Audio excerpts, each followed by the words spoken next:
6, our hands were tied.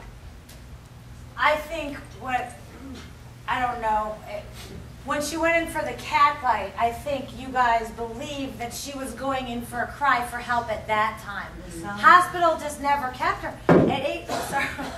At 86 pounds, the hospital could have intervened. And then you guys had the EMTs over there at one point, and then they just let it go. And I mean, you know, there was no organization that I was trying to get guardianship of her before, and they said, call the crisis team. They'll be able to help you, because I felt like if we were able to get guardianship of her, then we would have been able to make sure that she got the treatment that she needed. But that's not what happened. So, you know, hindsight. Because she was very smart. She was a social work major. That's why I said she knew the verbiage, that when they did come out to talk to her, they said she was very competent. And that, like they said, unless she loses 5 more pounds, she's very competent. She said everything they wanted to hear. Oh, I eat. She showed them what she ate. She told them what she ate. She was getting help. And what did 5 pounds mean? I'm just curious. That's a very good question, yeah. because They should have taken her that night. everybody thinks it's about the weight. The medical community only looks at the numbers. So I guess I should have made that more clear. Yeah, The doctors and 6 pounds is already Right. 86, 81. yes.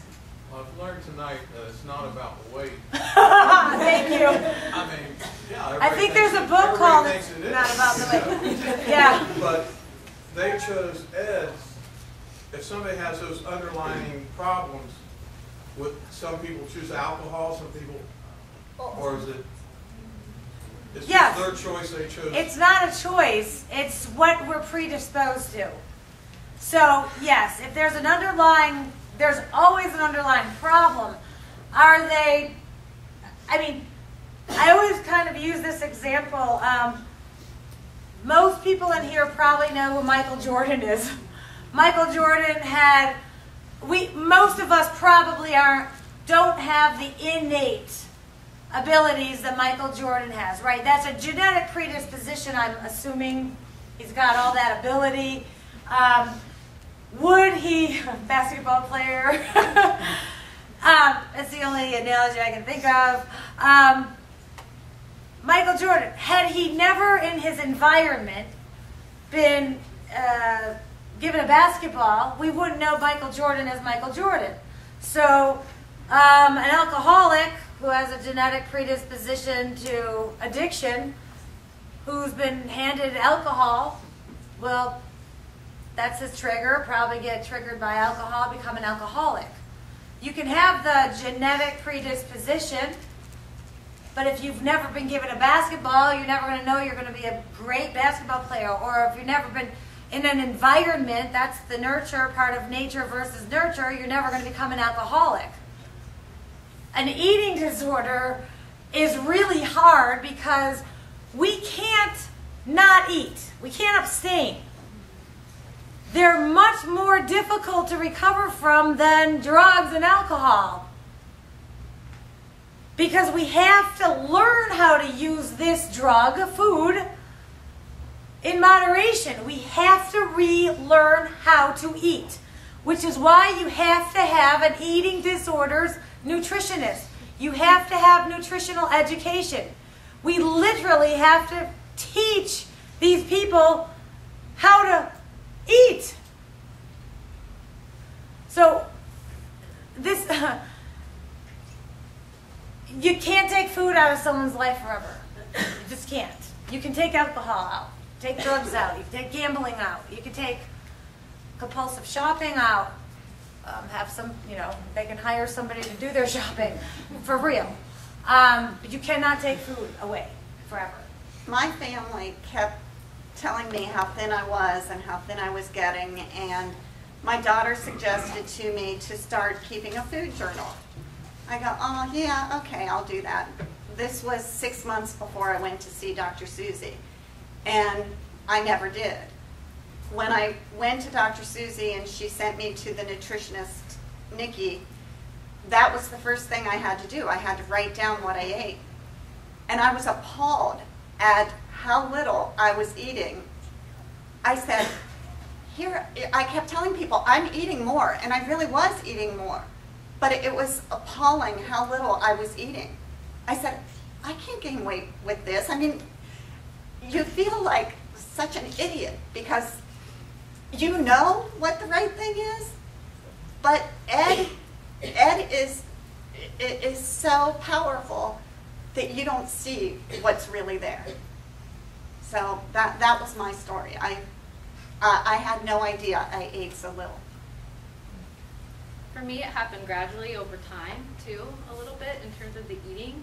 And I became accustomed to so little. What seemed normal to me or seemed like a lot to me may have been a little bit to somebody else. So you don't really see it because to you, you are eating. It's just not whatever, it's not enough to sustain you. Anybody else? Yes. How much is enough to sustain 2,000 to 3,000 calories on your nutrition facts on everything? Are you eating way less than that a day? Yeah. Like, I mean, how much? Literally, how much? I mean, I think it's different for everybody, and everybody's caloric needs are the same. So I don't think you can. I never answer counted. that question. I didn't either. Yeah, I never counted. I was eating, so I thought that I was doing the right thing. But when you started keeping a journal, Oh, when I started keeping a journal. what was your typical Well, day? they teach us not to count calories, and that they tell you to list the amount of what you've eaten, and that's it. And how you felt. How did you feel when you ate? And it was much more telling than I just thought. And maybe this is because I was 52 years old. I went, oh my God, I'm an idiot. Why couldn't I see this? But Ed doesn't let you see it. Ed is all powerful. And the longer you have Ed, I think the longer Ed takes a hold of you. I was very lucky in the fact that I had the problem with my foot, and I was not able to walk. I absolutely could not walk. So I could see, well, why didn't I go here with my friends? Why didn't I do this with them when they talk about something that happened? I was too busy at home walking. And so I had that experience for more than a year that I wasn't able to walk. I was in the boot for 7 months, and then my body was just so stiff. But that's what did it for me. And then, having Lucy, and I look at this, and God's plan was there for me, and I'm very grateful. So I think it's sorry. One more little quick comment, Susie. When I've been listening to some of the people talk up there, and one of the biggest problems I think that we have with this disorder is very similar to all mental disorders. The government and everybody and insurance companies have washed their hands of this. And That's my closing argument. I'm not saying it was your sister's problem, but I'll guarantee you most of the hospitals don't even want to touch it. Because when they bring these kids in that are like this, or adults that are like this, they're going to get nothing from insurance companies. And most people can't come up with 50, 100, 200, 300,000 or whatever it is dollars to pay out of your pocket. They don't have it. That's the reason when you say we need to get things back in Cincinnati. Hell, that's the reason they all left. All the companies left because insurance doesn't pay for it anymore. There's no money in it. That's the reason there's such few specific places for kids to go. Because That's why I'm starting a foundation. right. I'm going to give everyone scholarships. Seriously. I agree.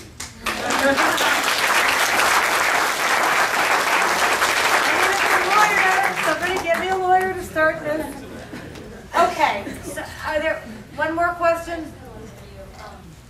Is an eating disorder something that can be cured? Or is it something that just like diabetes, it just becomes stable forever? You can go into recovery, but there's no cure, like with any other illness. like remission type.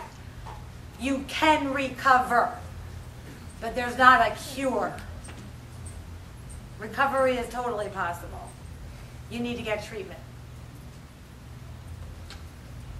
Okay. Thank you very much. Great job, Sarah.